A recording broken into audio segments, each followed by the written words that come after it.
Good afternoon and welcome to another reading.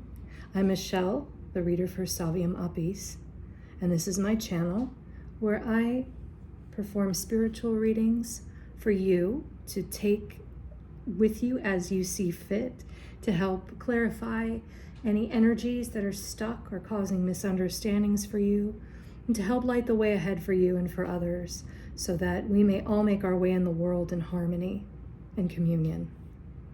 Today I am going to be doing a rune reading, a simple rune reading for you, and I'm going to be reading as inspired with the intention of kind of giving you guidance for the month of January, the month ahead, and what energy we find ourselves in and maybe what we can do with that energy. For those of you not familiar, rune stones are another form of divination that readers like myself and others use to engage with spirit or engage with the wisdom of the universe. The tradition of runes I will not go into in too much depth today. It is a path of research you are welcome to kind of dive into, but I fear that my ability to educate in rune systems is probably minimal and not maybe to the depth that you would want to be seeking. I think there are a lot of educated people who could inform you about the history of runes themselves. There's a lot of good reading out there about rune stones.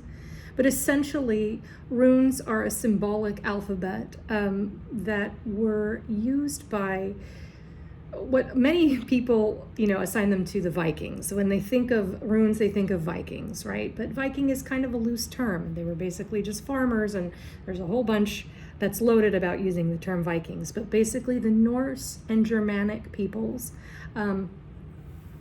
employed, their own sort of written language, and the runes are largely based in those early languages. You can still see runes in certain standing stones and monuments that exist in Europe to this day.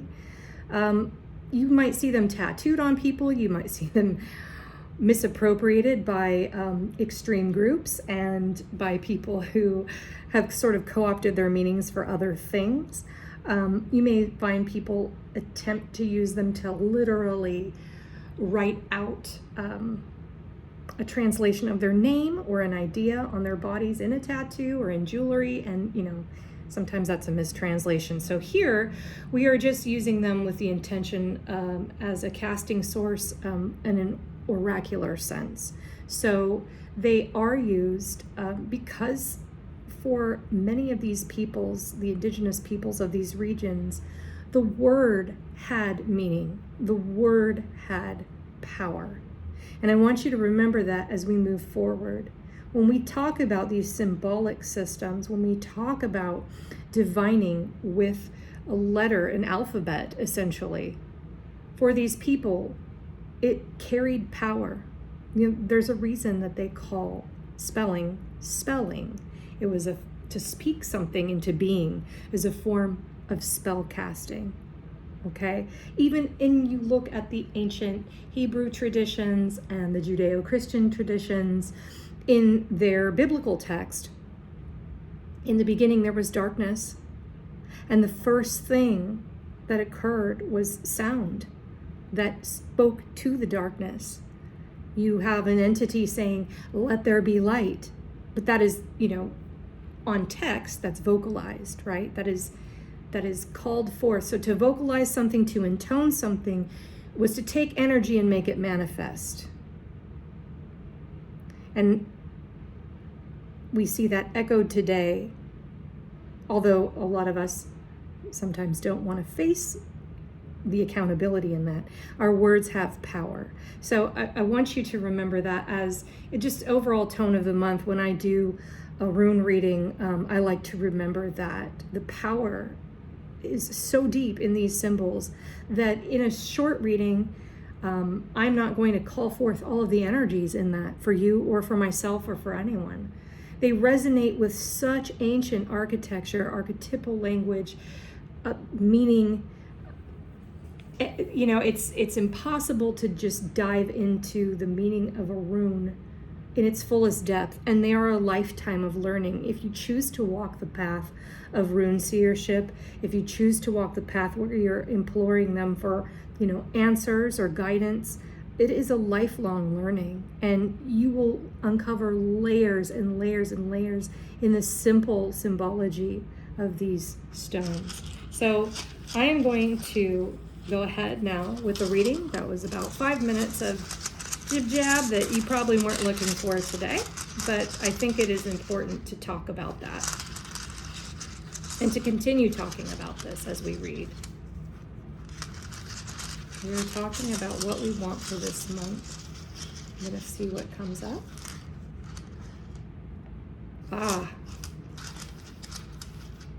This, in case you can't see it, is the symbol that is known as, some people call it Jera or Ger, Yera.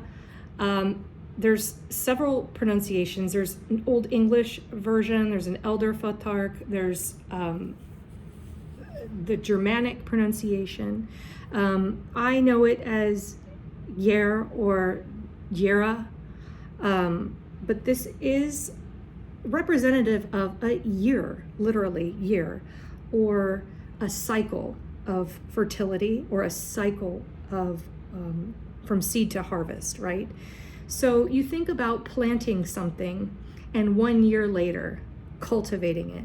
It is the investment you make over an arc of time to harvest something later. It is also representative of the cycles of karma. You literally reap what you sow. So this is a very karmic month, and I would say a karmic year for many. Numerologically speaking, we are in 2026. That is a 1 year. That is a new beginning, a cycle that is ending. Even among, you want to talk about Nahuatl, Toltec or Aztec calendar readings. This is, we're entering a period of new beginnings. So across the board, for many peoples across the planet, indigenously and in colonized spaces, this is a beginning time. You reap what you sow. Right now there is a definite reaping of energy. What has been sown is being harvested now. How we have chosen to operate and how we have chosen to live, and the architecture we have built around the energies behind this are coming to a head and erupting now, are being reaped, are being collected, are being harvested. If you do not like what you see being harvested right now, being cleared away right now, know that as you harvest this, a new beginning forms. We clear the land of what has been grown to cultivate, and we will plant new seeds again. So this is a time both of reaping and of planting. You see the cyclical nature of this symbol and the spiral nature of this symbol, and also the opposites. In this symbol of Yira, there is also the symbol of Kano, okay? Which is an opening of sorts and a closing. That is another rune. There's actually a rune that looks like this right here.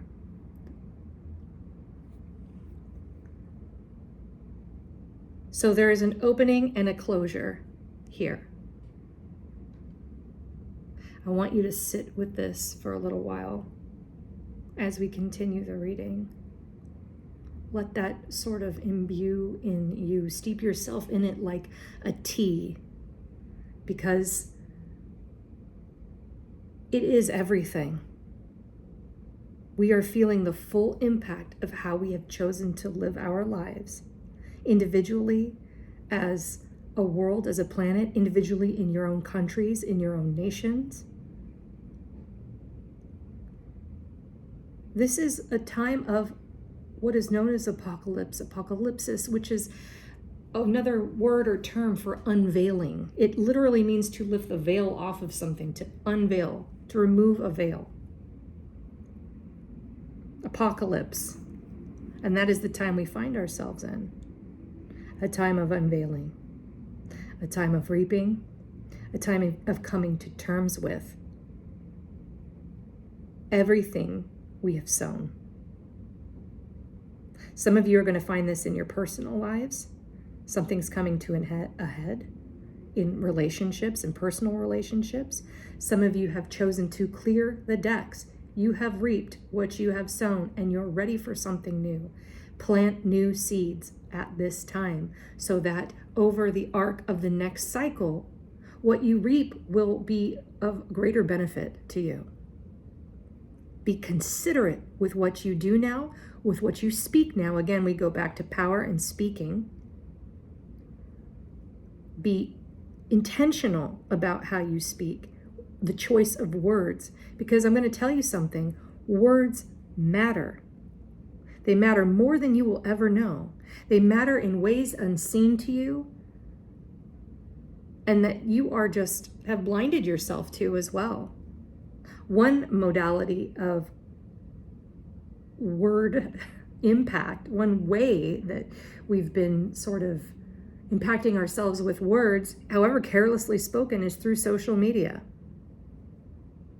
Everything we have written in reply to people, in heated discussion, everything we've posted, every joke, every crack, every emoji, every symbol has been harvested by machines and software and algorithms to create the foundation of an artificial intelligence base that is being rolled out as we speak.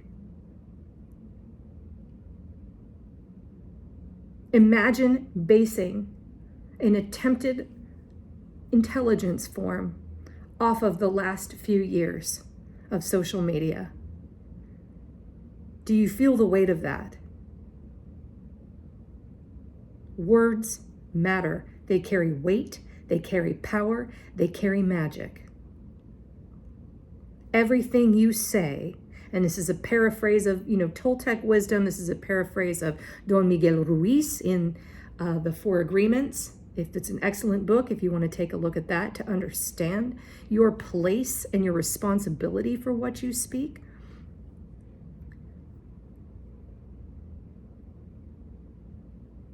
Your words mean something, and they carry weight and they carry power.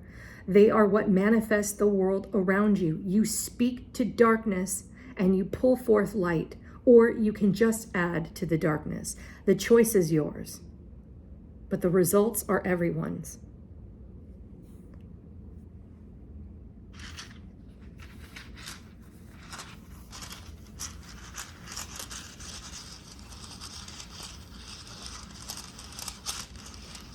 I want to know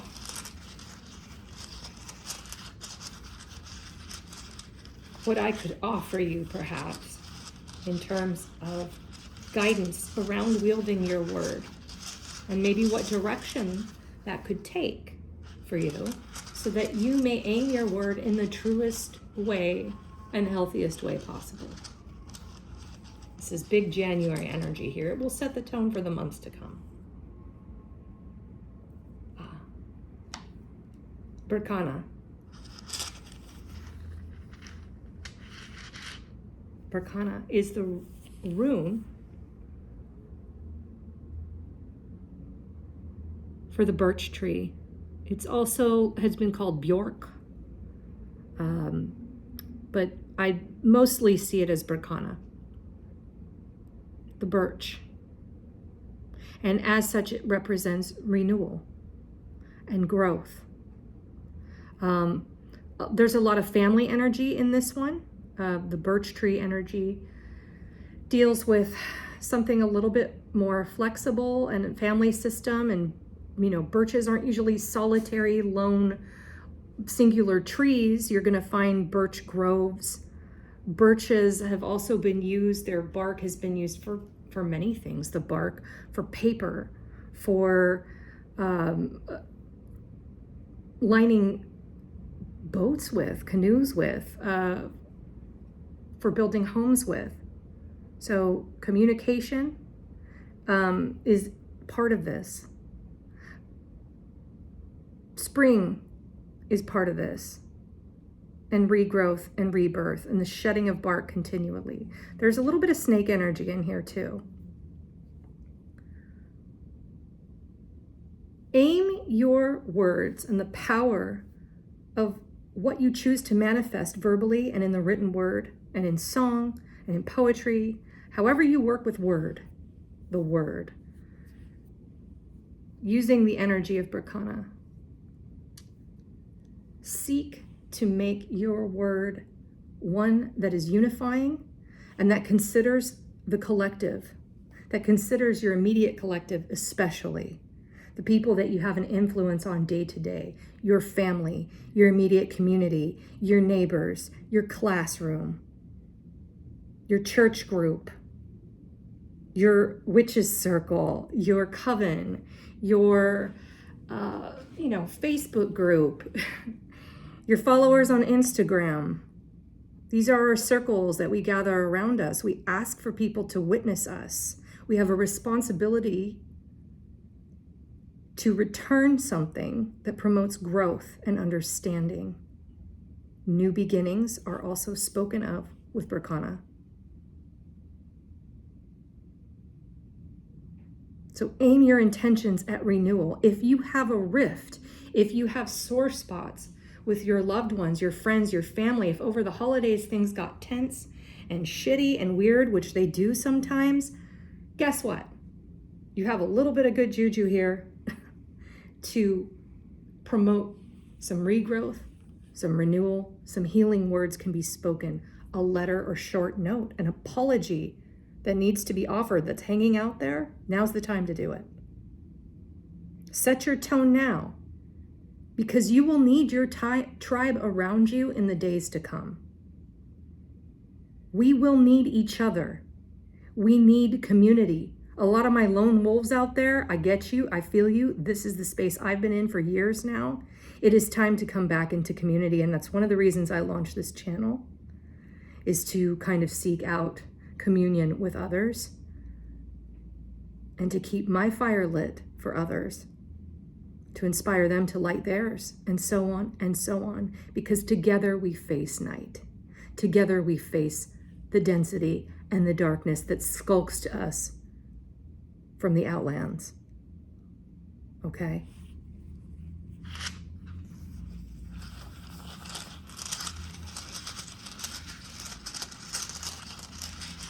One small action that you can take today, one small thing you can do to consider right now, today, to get you launched into your renewing words of energy and hope.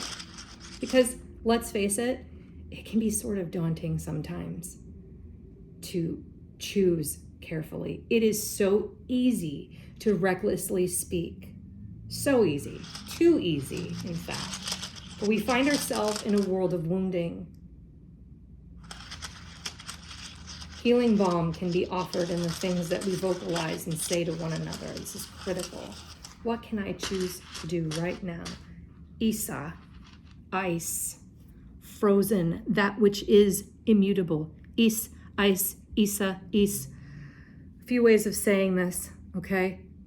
This represents that which is frozen, circumstances which are unchanging, which are immutable. And in some of the readings around this, the question was posed, is there anything worse than lack of change? If you do not focus on renewal, on the springtime of reading, we can stay stuck here for as long as need be. This also counsels removing too much heat from your words. So if you have a tendency to lash out in anger, if you have a tendency to speak with violence, or your words with people that you have conflict descend into arguments that are unhealthy, if there's yelling, if there are harsh words spoken, ask for a little bit of ice.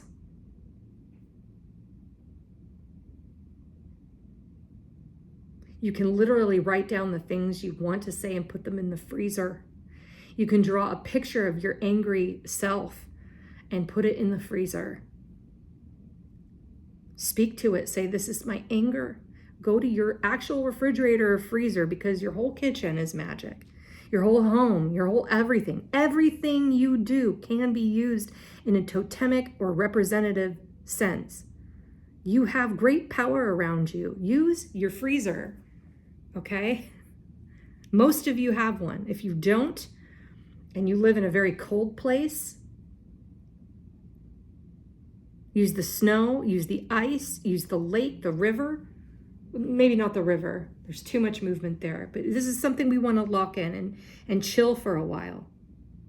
We can cast this on ourselves if need be. If we feel that we have too much hate and violence and anger, we can cool ourselves. Ask for the power to implement tools that will cool your anger. Some of you may turn off this video and within, I don't know, the next 24 hours, have messages or signs or be shown prompts for videos or advertisements for anger management, or, stop yelling at your kids. There's a lot of things like that floating around this time of year. If you see one of those, consider that might be meant for you. There's a lot of reading you could do at your library around this. If you don't have anywhere cool to put yourself, you can also put it underground in a dark place, in the shade, in the cool, okay? If you want to release yourself from that, you can take it. You can undo your kind of spell there and, light it on fire and give up that energy of what you've done to the gods, to the spirit, to the universe. I return you in a new and evolved state. Very simple work there, but so impactful and so meaningful. Okay? So this is a counsel, again, what we just discussed is to cool your rage and cool your anger, temper your words with coolness, but also ask yourself if the words you are speaking contribute to change. If you are constantly using the word against one another or yourself, you are not changing anything. And as you can see and feel, most of you, if you're here, if you're watching this, you are the kind of person that's sensitive to this. Most of you won't be scoffing and rolling your eyes at the concept that the density and the weight has grown very strong. The transition is coming, and we can also feel that too. Now is the time to be feckless, to be relentless with your self-editing when we are speaking or writing. Now is the time to cultivate a pristine way of communicating with others, even if that means that we go silent at intervals to prevent ourselves from saying something recklessly. There's no need for perfection. It's just about employing real and concerted effort. It is extremely hard work, that I'm not gonna lie. Scaling the ice is extreme work. Have you ever watched mountain climbers attempt to scale a sheet of ice? They need special footwear, they need the best grappling hooks, they need the best tools, and even then they may not be able to do it. This isn't for the faint of heart. But change isn't either. And what we are being asked is to usher in the next realm with great change, and there will be upheaval. Sometimes with the melting of ice comes avalanche. We have to accept this as part of that too.